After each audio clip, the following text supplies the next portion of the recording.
And a man sentenced to 6 weeks in jail for letting a 10-year-old drive his car.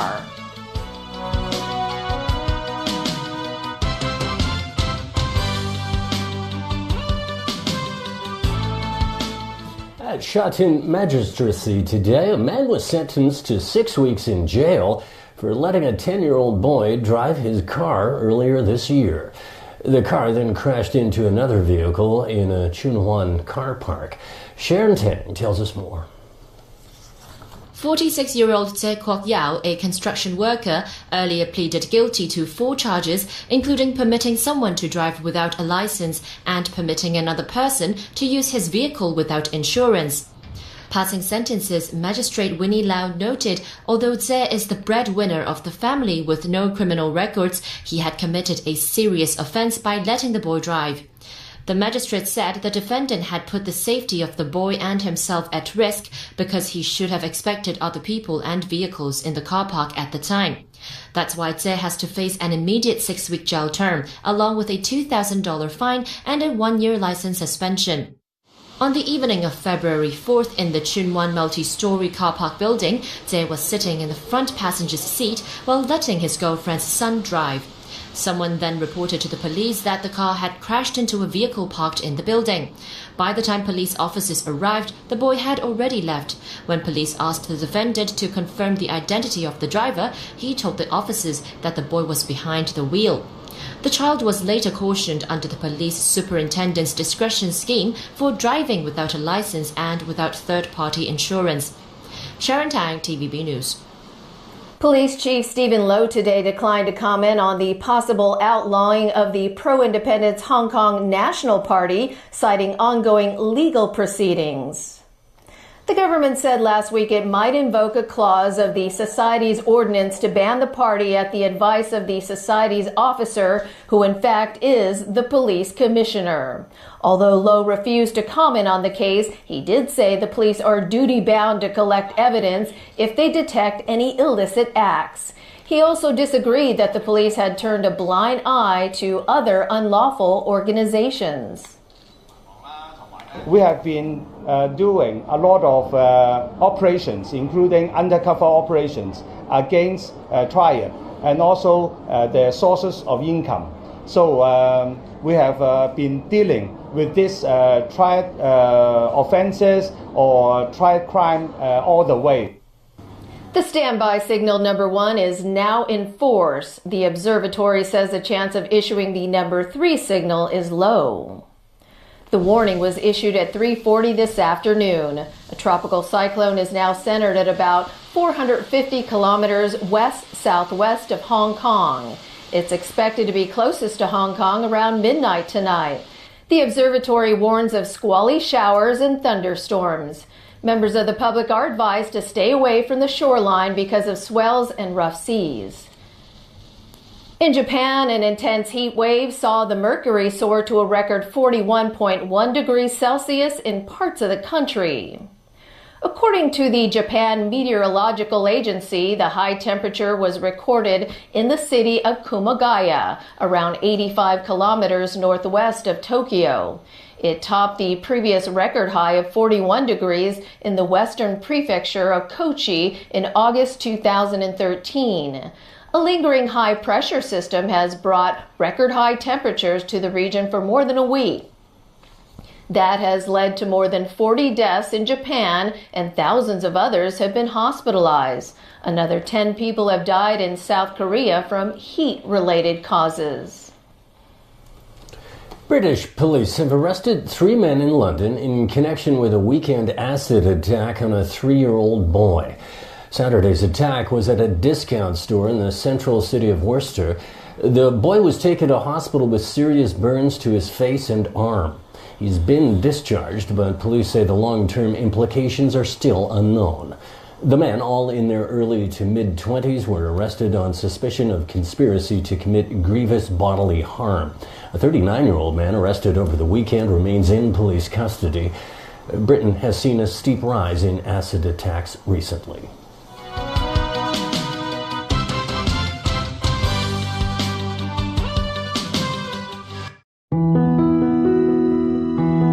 我覺得人生嘅目標唔係一定要好大好大，要踏出第一步，去開道門之後咧，你就知道門後邊有好多世界，咁人生咧就會豐富好多。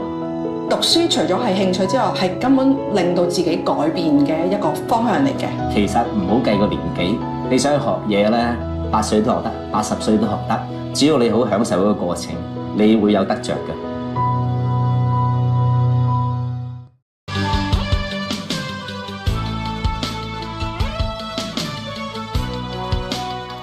The world's top financial officials have called for more dialogue on trade disputes that threaten global economic growth. Their plea comes as the United States clashes with China and other nations over trade. Finance ministers and central bankers from the group of 20 nations met for 2 days in the Argentinian capital of Buenos Aires. A final communique says although the global economy remains strong, growth is becoming less synchronized and risks over the short and medium terms have increased. The U.S. was singled out for its protectionist stance, with China, the European Union, Canada, Mexico, and Turkey having already counterpunched with taxes on American goods. But U.S. Treasury Secretary Steve Mnuchin disputed those criticisms, saying that Washington only wants fair and free trade. Residents in Mongkok say rats are running wild in the area. Experts are now urging the government to take action. They also question whether the method of measuring rodent infestation is accurate. Winnow Wong reports. When night falls, the extent of Mongkok's rat infestation comes into full view. Even their mortal enemy has decided to step aside, and nearby residents are at their wits' end. The rats are very big, very long, says this lady. They run really fast up along the pipes. Of course, I'm scared of them. According to the Food and Hygiene Department, the city's overall rodent infestation rate, or RIR, for the second half of 2017 was 3.5%. But in Mongkok, the RIR doubled that to reach 6.6%. But this number is still considered within a level 1 range in the threat level.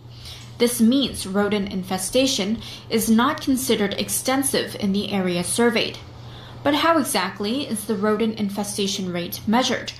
According to government information, bait consumption is one of the most common methods of testing. A piece of food is placed on the ground or around a suspected rat hole. But authorities point out this method is not entirely accurate, since especially in urban areas, the food can also be lost as a result of cleaning or eaten by other animals. According to chairman of the Pest Control Association of Hong Kong, Peter Leung, local authorities tend to use sweet potatoes as bait. In some back streets, there also tends to be large amounts of scraps, which he says is more attractive to rats. He doesn't believe current RIR numbers are an accurate reflection of the true situation. Vice Chairman of the Yau Chim Mong District Council, Wang Shuming, wants the government to conduct a large-scale rodent control campaign. Otherwise, she says, the rats will just temporarily run to another area, and the problem would never end. Winnow Wong, TVB News. The Court of Appeal has rejected Chung Chau resident Kwok Chuk Kin's judicial review application against a former chief executive. This is the second time the court has overturned Kwok's application. It claimed Lun Chung-ying should be disqualified as CE for missing the words Hong Kong when taking his oath of office. A court first rejected Kwok's application in May last year, but he decided to appeal against the ruling. Kwok is liable for the legal costs, which he expects to be around $10 million. He's thinking of declaring bankruptcy. Now to a blast from the past in France, where retro vehicles were on parade. Paris sported a vintage feel on Sunday as hundreds of retro vehicles invaded the streets around the French capital. More than 700 vintage convertibles and coupes were seen driving around the city. The cool event also featured vintage bicycles and trucks. Every car in the colorful convoy was at least 30 years old. Some of the older models date as far back as the 1930s. And that is a wrap of our show.